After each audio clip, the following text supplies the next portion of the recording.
চট্টগ্রামের রিয়াজউদ্দিন বাজারে মোহাম্মদিয়া প্লাজা মার্কেটে ভয়াবহ আগুনে প্রাণ গেছে অন্তত ৩ জনের। এ মুহূর্তে দুর্ঘটনাস্থলে আছেন সহকর্মী এ.কে.এম নাজিম। সরাসরি যুক্ত হচ্ছেন তিনি। নাজিম, রিয়াজউদ্দিন বাজারে আগুনের সবশেষ কি খবর রয়েছে, বিস্তারিত আমাদেরকে জানাবেন। জি, যেমনটা বলছেন, গতকাল রাত 1টার দিকে মূলত রেজিন বাজার একটি মোবাইল মার্কেট, এখানে মোবাইলের বিভিন্ন সরঞ্জাম সহ ইলেকট্রনিকের বিভিন্ন সরঞ্জাম বিক্রি করা হয়।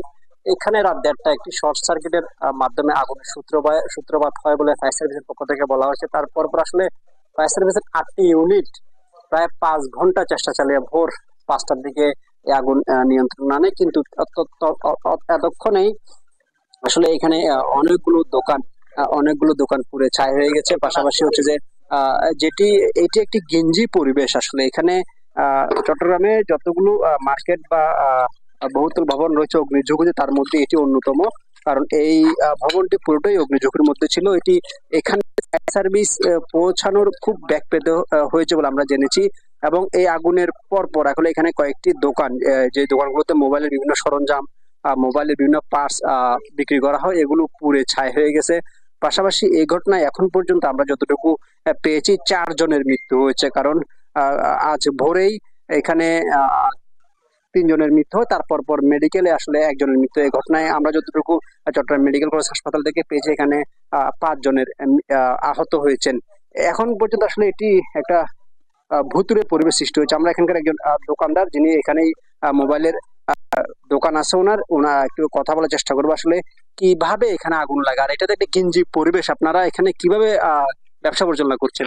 এখানে গিঞ্জে পরিবেশ বলতে, এখানে যেহেতু হোলসেল মার্কেট, একটু সবাই মার্কেট একটার সাথে একটা এই অ্যাটাচ থাকে, সেপারেট কোনো মার্কেট না। শপিং মল হলে সেপারেট, যেহেতু এটা বাজার, একটা রিয়াজউদ্দিন বাজার, ওইটাই ঠিক আছে। কিন্তু গেঞ্জি পরিবেশ এটা কোনো বড় বিষয় না, কিন্তু বড় বিষয় হচ্ছে যাতায়াত ব্যবস্থা অথবা বিদ্যুৎ যেগুলি লাইন আছে। এখানে দেখেন তারগুলি কিভাবে জটলা লেগে আছে, এগুলি নির্দিষ্ট একটা লাইন দিয়ে চালাবে অথবা ফায়ার আগুন নির্বাপক একটা ব্যবস্থা, এগুলি বলতে এখানে নাই। যেহেতু 1টার দিকে ব্রাদার্স টেলিকমে আগুন সূত্রপাত, ওই ব্রাদার্স টেলিকম 1টার দিকে আগুন সূত্রপাত হওয়ার আশেপাশে 5টা ফায়ার সার্ভিসের ধোঁয়া দেখার পর ফোন দিছে, আধা ঘন্টার মধ্যে ফায়ার সার্ভিস চলে আসছে। ফায়ার যেই লাইন দিয়ে সহজে ঢুকবো ওই লাইন দিয়ে ফায়ার সার্ভিসের গাড়ি ঢুকে নাই, অন্য লাইন দিয়ে ঢুকতে আরো 15 মিনিট দেরি হয়েছে। যদি ওই লাইন দিয়ে কাছাকাছি ঢুকতে পারতো, ওই আরো 4টা দোকান বেঁচে যেত, হয়তো ব্রাদার্স টেলিকমটা পুড়ে যেত, আর 4টা দোকান বেঁচে যেত। ওরা আস্তে আস্তে আরো 4টা দোকান আগুন ছড়াই গেছে, ওই 4টা দোকান সহ ব্রাদার্স টেলিকম সহ টোটাল 5টা দোকান সম্পূর্ণ পুড়ে গেছে। এর পাশাপাশি আমার দোকান ছিল, আমার দোকান ধোঁয়ায় অনেক ক্ষতিগ্রস্ত হয়েছে মালামাল। কিন্তু এই 5টা দোকানে আমার জানা মতে, যেহেতু আমি একটা সেম ব্যবসায়ী, 7 থেকে 8 কোটি টাকার ক্ষয়ক্ষতি হয়েছে। অনেক একটা বড় ধরনের ক্ষয়ক্ষতি হয়েছে, এই ক্ষতি পোষায় আসার মতো সম্ভব না আমার মনে হয়। জি, যেমনটা শুনছিলেন যে ব্যবসায়ী বলছেন, ওনার যে ক্ষতি হয়েছে সেটি সম্ভব না। তবে উনি যেটাই বলছেন, এখানে আসলে বিদ্যুতের যেসব তার রয়েছে, অন্যান্য যেসব তারগুলো রয়েছে, এগুলো খুব আসলে গিঞ্জি পরিবেশে এখানে থাকা চলা। আর এখানে যে মার্কেট গুলো রয়েছে, পুরো মার্কেট আসলে বলা যায় গিঞ্জি। কারণ এখানে ছোট বড় ভিতর এলাকার ভিতরে বিভিন্ন ধরনের মার্কেট রয়েছে, সেগুলো যাতায়াতের আসলে তেমন 2 থেকে 3 জন আসলে এই এলাকাগুলোতে যাতায়াত করতে পারে। ফায়ার সার্ভিসের গাড়ি প্রবেশ করা খুবই দুষ্কর।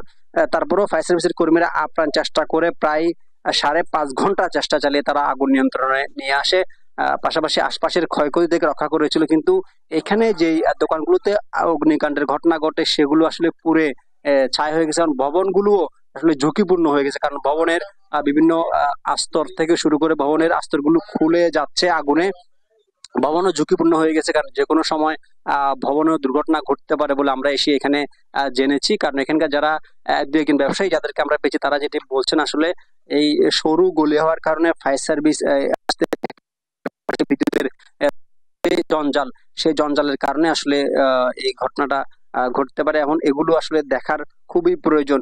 আপনি দেখছেন এখানে আগুনের যে ক্ষয়ক্ষতির চিহ্ন যেটি রেখে গেছে, সেটি এখনো এই আমরা যেখানে দাঁড়িয়েছি, এখানে আগুনের তাপ এখন আমরা অনুভব করতে পারছি। এই আগুনের তাপ আসলে এখানে দাঁড়ানো খুব মুশকিল, কারণ এই মার্কেটে সরু গলি দিয়ে প্রবেশ করা এবং এগুলো দেখানো খুবই মুশকিল হয়ে দাঁড়িয়েছে। কারণ এখানকার যতগুলো দোকান রয়েছে 2য় তলায় মার্কেটের, সবগুলো আসলে আগুনে ছাই হয়ে গেছে। কারণ প্রতিটা দোকানের ভিতরেই পরে আপনি দেখছেন তারের যে জঞ্জাল, এখানে তারের জঞ্জালের কারণে আসলে এই মার্কেটে আরো ভয়াবহ অবস্থা, কারণ আশপাশেও যতগুলো মার্কেট রয়েছে সবগুলো ঝুঁকিপূর্ণ। আরেকটি কথা বলা যায়, চট্টগ্রামে যতগুলো মার্কেট, শপিং মল, আপনার বহুতল ভবন অগ্নি ঝুঁকিতে রয়েছে, তার মধ্যে এই মার্কেট রেজিন বাজারের এই কয়েকটি মোবাইল মার্কেট এবং ইলেকট্রনিক্স পণ্য বিক্রিকারী প্রতিষ্ঠান রয়েছে, সবগুলো আসলে ঝুঁকিপূর্ণের মধ্যে রয়েছে। কারণ এখানে সরু গলি, ঘিঞ্জি একটা পরিবেশ, মূলত এগুলোর কারণে এখানে অগ্নির ঘটনা থাকে। তো যেটি বলা যায় এইখানে ধোঁয়ায় আচ্ছন্ন, আমরা যেটি জেনেছি স্পটে মানে ঘটনাস্থলেই দুজনের মৃত্যু হয়, পাশাপাশি চট্টগ্রাম মেডিকেল কলেজ হাসপাতালে নিয়ে যাওয়া হলে আরো একজনের মৃত্যু হয়, পরে চিকিৎসাধীন অবস্থায় মৃত্যু হয়। মোট এই ঘটনায়, অগ্নিকাণ্ডের ঘটনায় 4 জনের মৃত্যু হয়েছে, পাশাপাশি এই ঘটনায় আহত হয়েছে 2 জন নারী সহ 5 জন। কারণ এই ভবনের উপরেই অনেকেই অস্থায়ীভাবে বসবাস করেন, কেউ ব্যাচেলর বসবাস করেন, সেটি আমরা দেখেছি। কারণ হচ্ছে যে এই এখন পর্যন্ত তবে আমরা যতটুকু ফায়ার সার্ভিস পক্ষ থেকে সেই ঘটনা একটি তদন্ত কমিটি গঠন করা হবে। তদন্ত কমিটি গঠন করার পর এই ক্ষয়ক্ষতি নির্বাপন সহ অন্যান্য সামগ্রিক যে ব্যবস্থা সেটি নেওয়া হবে। তবে একটি বিষয় জানা যাচ্ছে, ফায়ার সার্ভিসের পক্ষ থেকে আসলে বারবারই বলা হয় যে যেগুলো মার্কেট, শপিং মল, বহুতল ভবন, আবাসিক এলাকা যেগুলো অগ্নিঝুঁকির মধ্যে রয়েছে সেগুলো নিয়ন্ত্রণ করার বা সেগুলো নিয়ে কাজ করার, কিন্তু ফায়ার সার্ভিসের পক্ষ থেকে টাকা দিয়ে হলেও কর্তৃপক্ষ বা অন্যান্য পক্ষ এটা দেখে না। নাজিম, আপনাকে ধন্যবাদ।